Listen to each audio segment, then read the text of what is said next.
మతపరమైనటువంటి చర్చగా దీన్ని దారితీస్తారా? అసలు సమస్య ఎక్కడ ఉంది? మనం మాట్లాడేది ఏంటి? ఇది దేశానికి మంచిదా, సమాజానికి మంచిదా? అందుకే ఒక మాట అంటారు సార్, వాజ్పేయి గారు is such a good man but his party he cannot be in such a bad party అని. ఇప్పుడైనా నేను అనుకున్నాను, మా మిత్రులందరూ ఇందాకే చెప్పా, నాలాగని మా కమ్యూనిస్ట్ లాగా మీరు కూడా మాట్లాడతారు, మంచి లిబరల్స్ మీరు అందరని. కానీ మా మహేష్ గారికి పూనకం వచ్చేసింది, మా మిత్రుడు శంకర్ గారికి కూడా పూనకం వచ్చేసింది. కొద్దిగా మరి గట్టిగా అట్లా అనకపోతే బాగుంటుంది. లోపల వాళ్ళ హార్ట్ని అడగండి సార్, వాళ్ళ హార్ట్ని అడగండి, లోపల మంచి ఏంటో చెడు ఏంటో వాళ్ళే చెప్తారు. సో అది ఈ పద్ధతుల్లో సార్ అసలు సమస్య వద్దాం. ఇంతకుముందు మిత్రులు మాట్లాడుతూ ఈ దేశంలో పేదరికం లేదా సార్? 4.5% వచ్చింది. వాస్తవమా ఇది? ఒక్కో లెక్కలు ఒక్కో రకం చెప్తాయి సార్. ప్రపంచ బ్యాంకు ఒక రకం చెప్తున్నాడు, లేకపోతే ఇతర సంస్థలు ఏజెన్సీలు ఒక రకం చెప్తున్నారు. కానీ స్టాండర్డ్ అంశం ఏంటంటే రూరల్ బ్యాక్గ్రౌండ్లో 38 రూపాయల రోజువారీ ఆదాయం దాటిన వాడు పేదరికం నుంచి బయటపడ్డట్టు, అర్బన్లో 40 రూపాయల ఆదాయం దాటిన వాడు పేదరికం నుంచి బయటపడ్డట్టు. అంటే నెలకు 1140 రూపాయలు వచ్చిన వాడేమో ఇది సంపన్నుడా సార్? ఈ దేశంలో 1200 వచ్చిన వాడేమో అర్బన్లో వాడు సంపన్నుడా?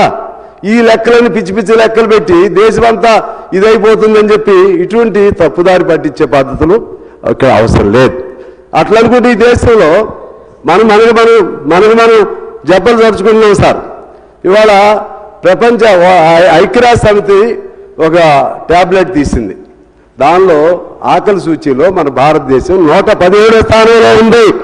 మనకంటే బంగ్లాదేశ్, పాకిస్తాన్లు బెటర్ పొజిషన్లో ఉన్నాయి. ఇది వాస్తవం. మరి దానికి ఎవరిని బాధ్యత చేయాలి, ఎవరిని తప్పు పట్టాలి? అంతా బాగుంది, సజావుగా ఉంది. మరి సజావుగా ఉన్నప్పుడు దీనిలో ఏమైనా లోపాలు ఉంటే సరి చేసుకోవచ్చు కదా. దీన్ని ఎందుకు తీసేయాలి? దీని పేరు ఎందుకు మార్చుకోవాలి? అంటే దీనికి ఏదో మీ దగ్గర ఏదో ఉందా లోపల? నేను అంటున్నాను, ఇవాళ కంఫర్టబుల్గా మా మిత్రుడు ఆర్గ్యుమెంట్ పెట్టాడు, రాష్ట్రాలు రైతులు గీయటం తప్ప, లేకపోతే మీరు ఇవ్వలేరా అంటే మీకు వాళ్ళ మీద వ్యతిరేకత ఉందా? అరే సొమ్ములన్నీ మీరు తీసుకెళ్ళిపోయి జిఎస్టీ పేరుతో కొల్లగొట్టేస్తున్నారు. రాష్ట్రాలన్నీ కొల్లగొట్టి దివాళా తీపిచ్చేస్తున్నారు. డెవల్యూషన్ అంటేనేమో మీ రాజీవ్ గాంధీ పెట్టాడు. మరి మీరు మార్చవచ్చు కదా. ఇప్పుడు రాజీవ్ గాంధీ పెట్టాడు, మీరు మార్చవచ్చు కదా. ఈ విధంగా మీరు చేసుకుంటూ ఇవాళ మళ్ళా భారం మీద భారం మోపుతూ ఇవాళ మీరెందుకు చేయరని రివర్స్ అటాక్. ఇది న్యాయం కాదు సార్. ఎందుకనంటే ఇవాళ ఉపాధి హామీ పథకం ఇందాక మా భట్టి గారు ముఖ్యమంత్రి గారు చెప్పినట్లుగా నాకు దాంతో ప్రాక్టికల్గా అనుభవం ఉంది. మేము ఇంతకుముందు అనేక పర్యాయాలు వ్యవసాయ కూలీలతో ప్రతి ఏడు ఆ కూలీ రేట్లు పెంచాలని ఆందోళన చేసేవాళ్ళం. ఇప్పుడు చేయటం లేదు. ఇప్పుడు చేయడానికి లేదు, స్కోప్ లేదు. ఎందుకంటే అందరూ ఏదో పనిలో ఉన్నారు. ఇవాళ 60 రోజులు నీకు దీని పేరే హక్కు సార్. ఉపాధి హామీ హక్కు చట్టం దీని పేరు, సమాచార హక్కు చట్టం. ఇవి ఎప్పుడు వచ్చినాయో తెలుసుగా, అందరికీ తెలుసుగా సార్.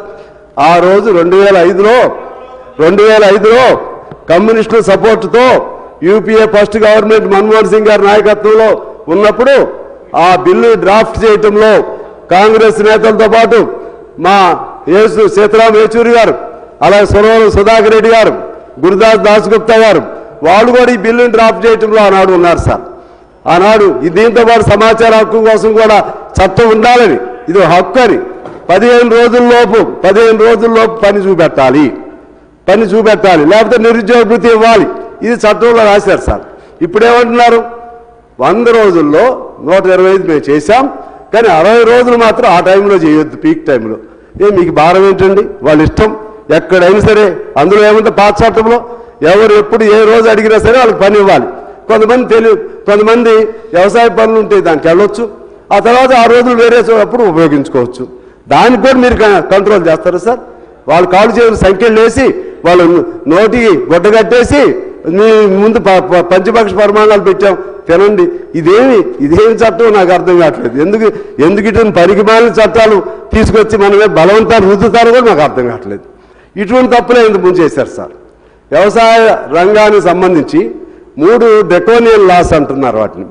అంటే దుర్మార్గమైన రాక్షస చట్టాలను తీసుకొచ్చి అనేక వందల మంది చచ్చిపోయిన తర్వాత ఢిల్లీలో, పంజాబ్లో, లేకపోతే హర్యానాలో అనేక మంది రైతులు చలిలో కూడా సంవత్సరాల తరబడి రోడ్ల మీద ఉండి చచ్చిపోయిన తర్వాత చివరికి నరేంద్ర మోడీ గారికి జ్ఞానోదయం కలిగి నేను జాతికి క్షమాపణ చెప్తున్నాను, ఆ 3 బిల్లులను వెనక్కి తీసుకున్నానని చెప్పారా లేదా? ఇది రికార్డు ఆన్ రికార్డే కాదో తెలుసుకోండి సార్. మరలా నేను అడుగుతున్నాను, దయచేసి ఆ పద్ధతుల్లో, అదే పద్ధతిలో ఈ బిల్లుని మళ్ళా వెనక్కి తీసుకోమని నేను కోరుతా ఉన్నాను. ఈ బిల్లును వెనక్కి తీసుకుంటే ఈ దేశానికి మంచి జరిగింది సార్. అదే పద్ధతిలో ఇక వ్యక్తిగత అటాక్స్ తగ్గించుకుని సమస్యల పైన ఎప్పుడు కూడా మాట్లాడటం మంచిది సార్. ఇవాళ దేశంలో మొన్నే హెడ్ మాస్ చచ్చిపోయాడు సార్. ఆపరేషన్ కగారు వచ్చింది. ఆపరేషన్ కగారు ఎందువల్ల వచ్చింది? ఆపరేషన్ కగారు రేపు దీని రిలేటెడ్ సార్. రేపు 26 మార్చి నాటికి నక్సలైట్ లేకుండా చేస్తాం. ఓకే, అది మీ విధానం. మీరు ఎంతమంది చంపుతారో చంపండి. ఇప్పుడు గాంధీజీని ఇది 2వ హత్య సార్. ఇది ఆనాడు గాడ్సే హత్య చేశాడు. ఇవాళ మీరు పేరు చెప్పొద్దు అంటారు కాబట్టి మీ పెద్దలు చేసిన హత్య ఇది 2వ హత్య. ఇది గాంధీజీని. ఇటువంటి హత్యలు ఆ హెడ్మాన్ ఎందుకు చంపారు సార్? నక్సలైట్ల పేరుతో ఎందుకు చంపుతున్నారు అంటే ఛత్తీస్గఢ్లోని అక్కడ హస్దేవ్ అరెండో అటవీ భూముల పైన 100 ఎకరాల భూముల్లో లక్షల చెట్లు నరకడానికి, నక్సలైట్లు నరుక్కోవడానికి అక్కడ కోల్ మైనింగ్ కోసం పర్మిషన్ తీసుకున్న అదానీ కంపెనీకి అడ్డంగా ఉన్నారని వాళ్ళని ఏరివేయటం కోసం ఇవాళ వాళ్ళని చంపారు సార్. అదేవిధంగా అరావళి పర్వత శ్రేణి 100 కోట్ల చరిత్ర కలిగిన పర్వత శ్రేణి, దాన్ని కూడా అదానీ కంపెనీకి వీళ్ళు అప్పచెప్పారు. ఎవరి మీద ప్రేమ ఉన్నట్లు? పేద వర్గాల మీద ప్రేమ ఉందా? దళితుల మీద ప్రేమ ఉందా? గిరిజనుల మీద ప్రేమ ఉందా? మైనార్టీల మీద ప్రేమ ఉందా? క్రిస్టియన్స్ మీద ప్రేమ ఉందా? కమ్యూనిస్టుల మీద ప్రేమ ఉందా? ఎవరి మీద ప్రేమ లేదు. మీ మొదటి శత్రువు మైనార్టీ, 2వ శత్రువు క్రిస్టియన్, 3వ శత్రువు కమ్యూనిస్టులు. ఇది సార్ వీళ్ళ సిద్ధాంతం. ఈ సిద్ధాంతంతో వీళ్ళందరి మీద ప్రేమ లేదు. మరి ఎవరి మీద ప్రేమ ఉంది? గాంధీజీ మీద ప్రేమ లేదు. నెహ్రూ మీద అసలే ప్రేమ లేదు. రాజ్యాంగం మీద అసలే ప్రేమ లేదు. రాజ్యాంగం రాసిన అంబేద్కర్ మీద ప్రేమ లేదు. రాజ్యాంగంలో ఉన్న సెక్యులర్ పదం మీద ప్రేమ లేదు. రాజ్యాంగంలో ఉన్నటువంటి మన ఈక్వాలిటీ పదం, సోషలిజం పదం దానిపైన మీకు ప్రేమ లేదు. ఎవరి మీద ప్రేమ ఉందండి? మీకు వీర సావర్కర్ ఒకటి అయిపోయింది సార్. క్లోజ్ చేస్తాం.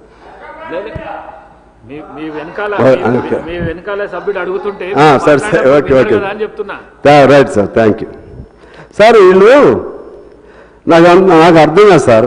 వివేకానందుడు మావాడే అంటారు, వీర సావర్కర్ మావాడే అంటారు, సుభాష్ చంద్రబోస్ మావాడే అంటారు, భగత్ సింగ్ మావాడే అంటారు, ఆర్ఎస్ఎస్ రద్దు చేసిన పటేల్ మావాడే అంటారు. కానీ పటేల్ పేరుతో ఉన్న స్టేడియం మార్చేసి నరేంద్ర మోడీ గారి పేరు పెట్టుకుంటారు సార్. ఎక్కడ సార్ ఇది? ఇలా పోతా ఉంటే ఎవరికి చివరికి ఇందా సీతక్క గారు అన్నట్టుగా వీళ్ళకి ఎవరి మీద ప్రేమ ఉందా అంటే వీళ్ళ ప్రేమ అంతా అదానీ, అంబానీ అటువంటి బడా పారిశ్రామికవేత్తల మీద మాత్రమే ప్రేమ, ఈ దేశం మీద లేదు సార్. అందుకని ఇంకా చాలా ఉన్నాయి చెప్పుకోవాలంటే, సమయం కూడా తక్కువ ఉంది. ఇలా పేర్లు మార్చడం కాదు, పేర్లు వెనకున్నటువంటి మరణం ఏంటో చూడండి, దానిలో ఉన్నటువంటి కుట్రలు బంద్ చేయండి. ఇవాళ ఏమంటున్నారంటే దీనిలో నష్టం ఏముంది అంటున్నారు సార్. ఇప్పటికే 16 లక్షల మందిని ఈ బిల్లు రాకముందే, చట్టం అవ్వలేదు, బిల్లు రాకముందే 16 లక్షల మందిని ఉపాధి హామీ నుంచి పలు కారణాలతో తొలగించారు. 4%, నా రికార్డు ఇది, 4% బడ్జెట్ని 1.37కి తగ్గించారు సార్. అంటే 1,30,000 కోట్లు ఈ సంవత్సరం బడ్జెట్లో పెట్టలేదు సార్. పోయినసారి ఓన్లీ 80,000 కోట్లకే కుదించారు. ఎందుకంటే మేము రోజు ఏదన్నా మాకు ఇవాళ గ్రామాల్లో కాస్త కలకల్లాడుతూ కనపడుతుందంటే ఉపాధి హామీ సార్. ఇవాళ ఏ కాంట్రాక్ట్ చేయట్లేదు. కాకపోతే ఆ ఊర్లో అక్కడ కమిటీ వేసుకుని ఆ కమిటీలో ఎవడో ఒకడు ఉంటాడు చిన్నాడు, వాడు కొంతమంది పని చేయించుకుంటున్నాడు. ఇవాళ అందరూ హ్యాపీగా ఉపాధి హామీ. నా మీద ఎంత కోపం ఉందో తెలుసు సార్. మాది కార్పొరేషన్, ముఖ్యమంత్రి గారి సహాయంతో మాది కార్పొరేషన్ తీసుకుని ఒక 7 గ్రామాలను అందులో కలిపాం. రోజు తిడుతున్నారు సార్ నన్ను. మా ఉపాధి హామీ ఏమైంది, మా ఉపాధి హామీ లేకుండా చేసేవాడిని.